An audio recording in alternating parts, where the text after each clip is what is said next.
Y en la información de arte y cultura, esta semana estrenó en la Ciudad de México la obra musical Los Miserables. Desde su estreno en Londres hace 33 años, esta obra ha sido vista por más de 70 millones de personas en los 51 países donde se ha montado.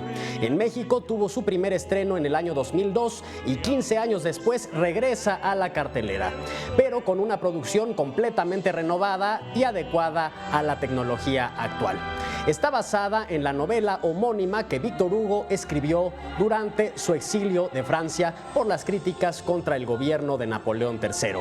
Es una historia que pone bajo el reflector la opresión de las clases desprotegidas, pero también de la supervivencia del espíritu humano ante las adversidades. Se presenta esta obra en el Teatro Telcel.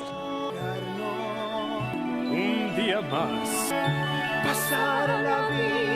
Y en el cine esta semana estrenó la película Titanes del Pacífico, La Insurrección. Han pasado 10 años tras la primera invasión que sufrió la humanidad, pero la lucha aún no ha terminado.